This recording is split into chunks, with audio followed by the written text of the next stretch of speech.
Hello everyone. Forum MKS में आपका बहुत बहुत स्वागत है। अगर आप नीट 2025 का एप्लीकेशन फॉर्म भरना चाहते हो तो आपका डेट ऑफ बर्थ कितना होना चाहिए? जी हाँ, बिल्कुल आपने सही सुना, क्योंकि गवर्नमेंट इंस्ट्रक्शंस के अनुसार और यहाँ पे एनटीए के इंस्ट्रक्शंस के अनुसार आपका एक स्पेसिफिक डेट ऑफ बर्थ होना चाहिए। उसी रेंज में आपका डेट ऑफ बर्थ होना चाहिए। अगर उस रेंज से बाहर है या फिर कम है तो फिर आप फॉर्म नहीं भर पाओगे। तो हमारे पास भी काफ़ी सारे कमेंट आते रहते हैं प्रिय विद्यार्थियों के, और उनका यही सवाल रहता है, सर हमारा डेट ऑफ बर्थ ये है तो क्या हम एलिजिबल है या फिर नहीं है, हम फॉर्म भर पाएंगे या फिर एग्ज़ाम दे भी पाएंगे कि नहीं दे पाएंगे। तो मेरे प्रिय विद्यार्थियों, ये सारा डाउट आज के इस वीडियो में क्लियर होने वाला है।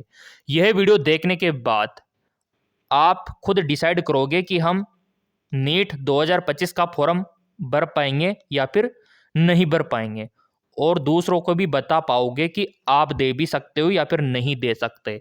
ये सारा ज्ञान मैं आपको देने वाला हूँ इस वीडियो में। ये रामबाण तरीका रहने वाला है, जिसको सीख के आप खुद डिसाइड कर पाओगे कि कौन कौन एलिजिबल है, कौन कौन नहीं है। तो वो तरीका कौन सा है, चलो स्टेप बाय स्टेप मैं आपको सिखाता हूँ और प्रूव करके दिखाता हूँ कि आपका जो डेट ऑफ बर्थ है उसके लिए आप एलिजिबल हो या फिर नहीं हो 2025 में फॉर्म भरने के लिए। तो चलिए देखते हैं। मेरे प्रिय विद्यार्थियों, सबसे पहले आपको आ जाना है आपके ब्राउज़र पे। जो भी आपका ब्राउज़र है, क्रोम, गूगल, उस पर आ जाना है। आने के बाद आपको टाइप करना है एज कैलकुलेटर। ये देखिए, एज कैलकुलेटर, ये आपको सिंपली टाइप कर देना है। टाइप करने के बाद जैसे आप सर्च करोगे तो ये टॉप पे आपको calculator.net वेबसाइट दिखाई देगी, इस प्रकार की calculator.net। इस पे आपको क्लिक कर देना है।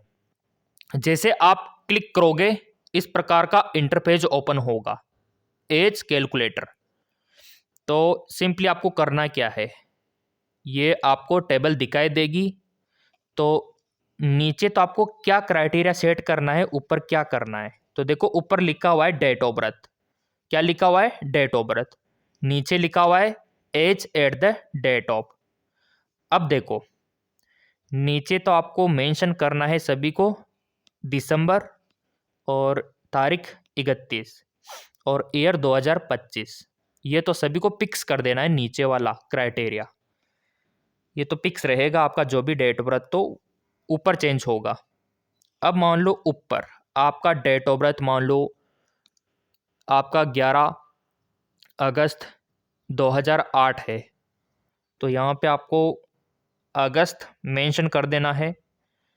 इधर आपका डेट 11 और इधर ईयर 2008, ये 2008 ये मान के चलते हम, ये किसी का ले लेते यहाँ पे। तो क्या ये विद्यार्थी एग्ज़ाम दे पाएगा, फॉर्म भर पाएगा नीट 2025 का, या फिर नहीं भर पाएगा, ये कैलकुलेटर बताएगा आपको।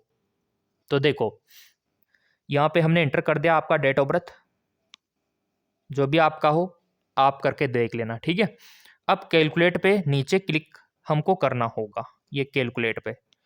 तो जैसे हम कैलकुलेट करते हैं तो ये इस प्रकार का पूरा रिजल्ट हमारे सामने आ जाता है आपके एज का। तो यहाँ पे निकल के आ गया 17 साल 4 महीने 20 दिन। तो मैं यही कहता हूँ, यहाँ पे महीना और दिन मायने नहीं रखता, बस आपका जो ईयर है वो 17 आना चाहिए। यहाँ पे 17 लिखा होना चाहिए, 17 ईयर। तो 17 ईयर का मतलब है कि आप नीट 2025 का फॉर्म भर सकते हो। यहाँ पे 17 लिखा हुआ आ गया ना, कोई दिक्कत ही नहीं है। अब दूसरा एग्जाम्पल लेते हैं डेट ऑफ बर्थ का। तो नीचे तो पिक्स दिसंबर 31 आएगा ही आएगा, 2025 आएगा ही आएगा। अब यहाँ पे मान लो किसी का डेट ऑफ बर्थ यहाँ पे 14 जनवरी 2008 है, 2007 मान लो, 7 मान लो, ये डेट ऑफ बर्थ है। तो क्या ये विद्यार्थी नीट 2025 का फॉर्म भर पाएगा या फिर नहीं भर पाएगा, ये कैलकुलेटर आपको बताएगा भी। तो नीचे कैलकुलेट पे क्लिक कर देना है। तो जैसे आप क्लिक करोगे तो ये निकल के आ गया 17 साल 11 महीने। तो 17 लिखा आ गया, तो मतलब ये विद्यार्थी दे सकता है नीट 2025 का एग्ज़ाम और फॉर्म भी भर सकता है। अब इसी प्रकार मान लो यहाँ पे इनका 17 तो तारीख है और अप्रैल इनका महीना है, और इधर मान लो 2006 इनका डेट ऑफ बर्थ है, 2006। तो क्या ये विद्यार्थी दे पाएगा या फिर नहीं, अभी कैलकुलेट कर लेते हैं। तो यहाँ पे निकल के आया 18 साल 8 महीने। तो 17 से ऊपर ही है, तो 17 से ऊपर कोई भी संख्या आ जाए तो वो विद्यार्थी दे सकता है। 17 से ऊपर मान लो 17 आ जाए, 18, 19, 20, 21, 22, 30, 35, 40, कोई भी आ जाए ऊपर, कोई दिक्कत नहीं, वो विद्यार्थी नीट का एग्ज़ाम दे सकता है। अब यहाँ पे देखो, मान लो किसी का डेट ऑफ बर्थ यहाँ पे मान लो 19 जुलाई 2009 है, 2009, ये काफ़ी इंपॉर्टेंट वीडियो है। और नीचे तो वही पिक्स रहेगा 31 दिसंबर 2025, ठीक है। अब ऊपर तो हमने डेट ऑफ बर्थ लिख दिया 2009। अब कैलकुलेट करते हैं। तो इस विद्यार्थी का निकल के आया 15 साल, 15 साल 5 महीने। तो 17 से कम है तो ये विद्यार्थी फॉर्म नहीं भर सकता जिनका डेट ऑफ बर्थ 2009 है, क्योंकि इधर 17 से नीचे चला गया स्कोर। तो इस कंडीशन में आप नहीं भर पाओगे। इधर मान लो कुछ भी आप अगर फरवरी करते हो, इधर 20 फरवरी 2009 है, 2009, ये 2009, ठीक है। और या फिर दिसंबर करके देख लो तो भी, यहाँ पे जनवरी दिसंबर कोई भी करके देख लो, वो ईयर तो एक ही आएगा। इधर 2009 कर दिया, ठीक है। तो इनका 15 साल 11 महीने।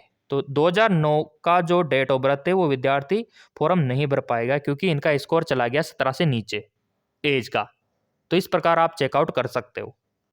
अगर आपका रिजल्ट यहाँ पे 17 से कम आता है एज को लेके, तो आप फॉर्म नहीं भर पाओगे। अगर आपका 17 या फिर 17 से अधिक रहता है, 17 या फिर 17 से अधिक, तो आप नीट का फॉर्म भर पाओगे। सिंपल सी बात है, क्योंकि हमारी गवर्नमेंट ने डिसाइड किया हुआ है आप लोगों के लिए, एनटीए ने डिसाइड किया हुआ है कि आपका जो एज है ना वो कम से कम 17 होना चाहिए। और अपर एज लिमिट को तो ख़त्म ही कर दिया, यहाँ पे अपर एज लिमिट को तो ख़त्म कर दिया। तो इस प्रकार आप चेकआउट कर सकते हो। बाकी टेलीग्राम पे एमसीक्यूज वगैरह डालेंगे हम, वो टेलीग्राम भी बना दिया आप लोगों के लिए, एक्टिवेट कर दिया। यहाँ पे आप देख सकते हो, ये टेलीग्राम DRM के ब्रो, ये देख लो आप। यहाँ पे आपको PYQ भी मिलेंगे, फिजिक्स केमिस्ट्री बायो के एमसीक्यूज भी मिलेंगे। और क्या चाहिए फ्री में आपको। और जिनको लाइव क्लासेज और नोट्स वगैरह लेना है तो MKS अकेडमी ऐप रहा, जो कि आपको गूगल प्ले स्टोर पे देखने को मिल जाएगा। MKS अकेडमी ऐप, यहाँ से लाइव क्लास ले सकते हो, नोट्स ले सकते हो। लिंक डिस्क्रिप्शन में डाल दिया है। और सब्सक्राइब कर रखा होगा तो नीट मेडिकल फील्ड की ऐसी जानकारी आपको इंपॉर्टेंट मिलती रहेगी।